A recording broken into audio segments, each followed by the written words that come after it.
डोंगे वाले घटना के पश्चात विनोद के शक्तियों की चर्चा आसपास के समस्त गांव में होने लगी। वे इतने प्रसिद्ध हो गए थे कि एक दिन उनकी खबर कुछ शक्तिशाली मुसलमान पहलवानों के दल तक जा पहुंची, जिन्हें अपने शक्तियों पे अत्यंत अहंकार था। एक दिन वो पहलवानों का दल विष्णु भुइयां के घर तक जा पहुंचे तथा विनोद से मिलने की प्रार्थना करने लगे। विष्णु भुइयां ने अपने पूर्व दिशा की ओर स्थित एक कुटिया की ओर इशारा किया, जहां विनोद तब अवस्थान करते थे। कुटिया के बाहर पहुंचकर उन लोगों ने देखा कि कुटिया का द्वार बंद था। आसपास किसी को न देख वे इधर उधर झांकने लगे। तभी अचानक कुटिया का द्वार खुला और विनोद बाहर आए। बाहर खड़े लोगों को देख विनोद ने उनके वहां आने का कारण पूछा।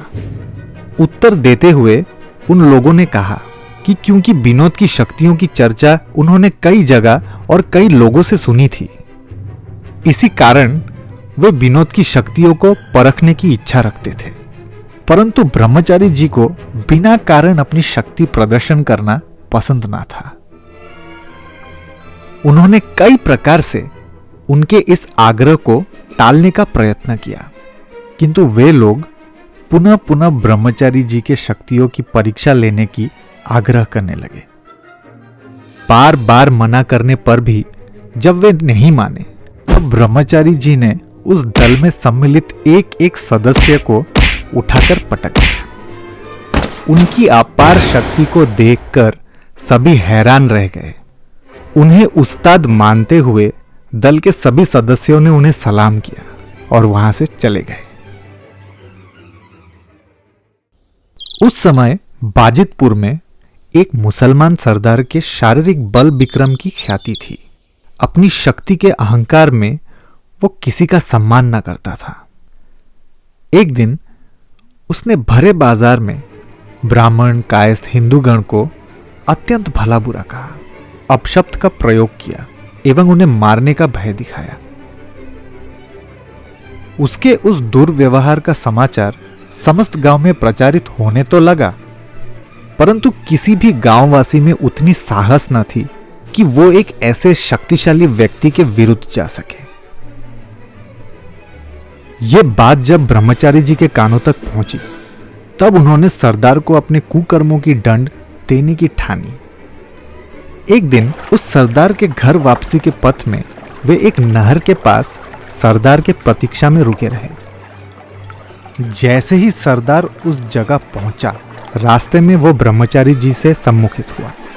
ब्रह्मचारी जी ने जैसे ही उसे देखा, वो बोल उठे, सरदार के बच्चे, सुना है तो ब्राह्मण एवं कायस्थ गांववासियों को गाली देता है, उनके लिए अपशब्द का प्रयोग करता है, उन्हें डराता है, धमकाता है।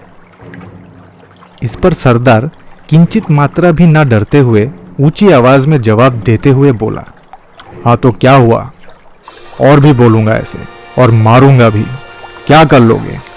ब्रह्मचारी जी ने उसको इससे आगे एक शब्द कहने का अवसर न दिया। पलक झपकते ही सरदार के दोनों पांव पकड़कर उन्होंने उससे उल्टा लटका दिया एवं हवा में घुमाते हुए उसे दूर कहीं पटक दिया।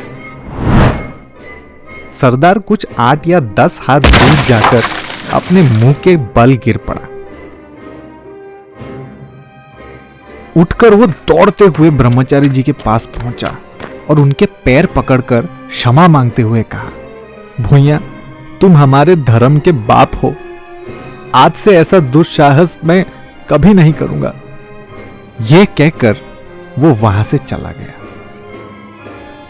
इस घटना के होते ही आसपास के हिंदू मुसलमान गांववासियों के मन में ब्रह्मचारी जी के लिए सम्मान अत्यंत बढ़ गई। ब्रह्मचारी एवं उनके सहकर्मी दल निर्भीक, परिश्रमी, निस्वार्थ एवं दृढ़ प्रतिज्ञावादी थे। ब्रह्मचारी जी के दल से उस अंचल के सारे दुष्ट भयभीत रहते थे। ये दल चोर गुंडों के लिए यम के समान थे।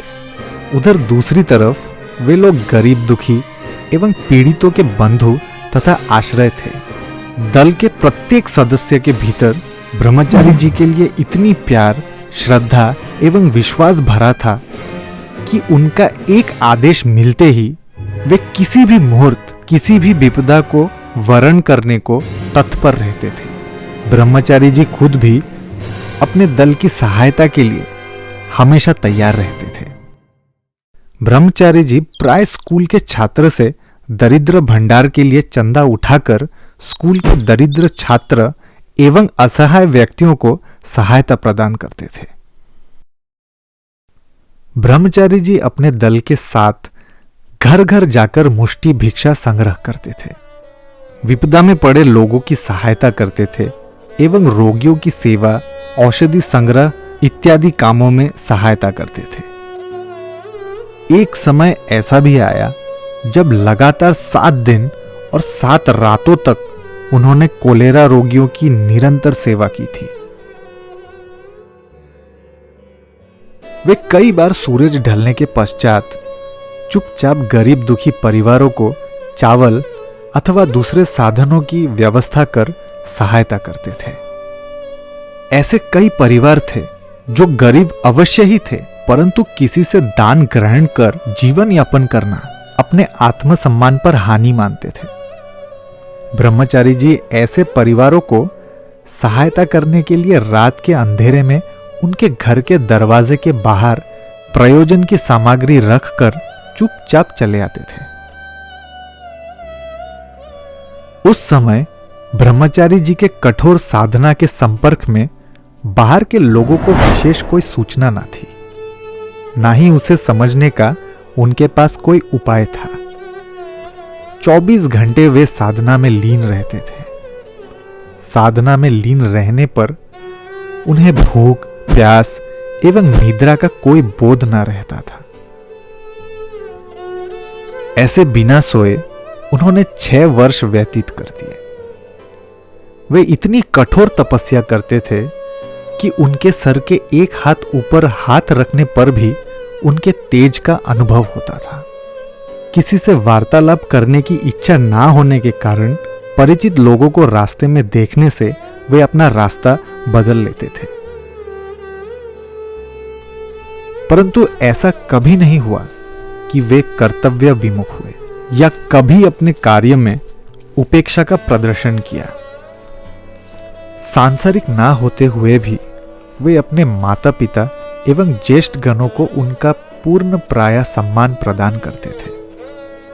साथ ही अपने सारे कार्य पूर्ण निष्ठा के साथ पूरी करते थे। जब पिता विष्णु भूया 25 दिन तक अपने मृत्यु सेज में थे, उस वक्त ब्रह्मचारी जी एक क्षण के लिए भी बिना विश्राम किए पूरा समय अपने पिता के सेवा में व्यतीत कर दिया। अपने पिता के देहांत के बाद भी उन्होंने परिपूर्ण निष्ठा के साथ पिता का अंतिम कार्य किया। दिन भर निर्जला उपवास रखकर उन्होंने कठोर निष्ठा से सारा कार्य किया। उस समय ब्रह्मचारी जी साधना के लिए विशेष ध्यान, आहार संयम, वाक संयम तथा दृष्टि संयम में रखते थे। अपनी मां एवं बड़ी बहन हेमांगिनी देवी के हाथों से बनाया हुआ भोजन ही लेते थे। पिता के अंतिम कार्य के दिन शाम को अपना निर्जला उपवास तोड़ ब्रह्मचारी जी ने भोजन ग्रहण करने के लिए आसन ग्रहण किया, परंतु भोजन किए बिना ही आसन छोड़कर चले गए। उनके बड़ी बहन को इस घटना से बहुत दुख पहुंचा और वो इसका कारण खोजने लगी। तब उन्हें यह पता चला कि घर की किसी कुल वधू के अशुद्ध वस्त्रांचल का ब्रह्मचारी जी के भोजन को स्पर्श हुआ था। उनके बड़ी बहन को इस बात का पता ना था, ना ही ब्रह्मचारी जी के पता होने का कोई उपाय था। परंतु किशोर ब्रह्मचारी तभी से साधना के इतने ऊंचे स्तर पर थे कि उनसे कुछ भी गुप्त नहीं रहता था।